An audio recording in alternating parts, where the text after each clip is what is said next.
When the legislature convened its long session earlier this year, consideration of the budget topped the list of critical issues to address. But the budget isn't the only critical issue on that list. Lawmakers are also deliberating a wide variety of subject areas and bills that have been sent to standing committees. Well, in the next hour, we're going to talk about the Justice Reinvestment Act.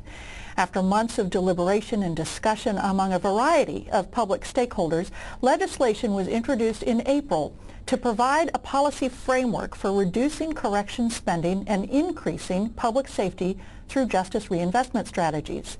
The policies proposed in this bill would address a wide variety of issues, from sentencing to post-release accountability to increased access to drug treatment programs.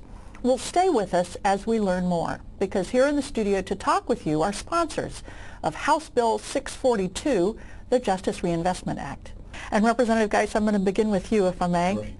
So this legislation was based on at least a year's research and deliberation. First of all, I'd like for you to tell us a little bit about that effort. And then, as you do, tell us how the most compelling revelations from that research and discussion then shaped the resulting bill.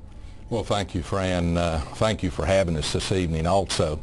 Let me take just a moment and let our viewers know that this is a bipartisan effort.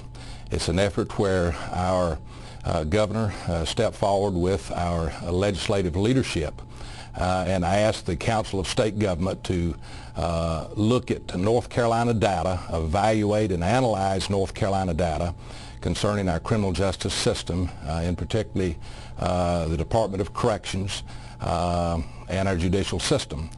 And we're very appreciative to the governor's efforts with regard to this issue and the leaders of both the Senate and the House. We have worked on this for over a year and have worked closely with a lot of the stakeholders in North Carolina to begin looking at the data and analyzing the data. What we found was very interesting.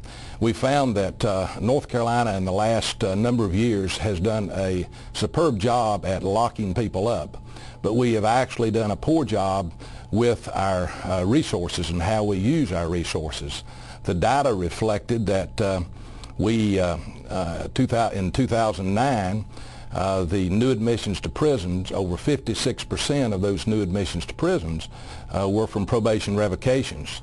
And of that number, 76% were for technical violations, not even committing new crimes. Further, the data that was provided showed us that 85% of the people released from prison were released without any supervision at all. And what was happening, we were spinning those people back out after they were coming out. They were out for a short period of time, and then they were re-entering the system from the front door. So we have got to do much better with that, and it also pointed out a number of things that I think that are important and that we have to take into consideration. North Carolina does not mandate supervision after release from prison, as I mentioned. Only those that are released or sentenced as a B1 through E felon get any supervision at all. We need to take a look at ensuring swift and certain sanctions for violations of supervision. We need to increase sentences for repeat B&E offenders, and that's something that this legislation does. Also, we need to focus our supervision and treatment on offenders that will benefit the most. In addition, we need to provide a second chance incentive for the first-time felony drug offenders. So we identified that there were areas that we fell short, and this legislation provides a mechanism and a tool to begin to address those concerns, and that's what we're about.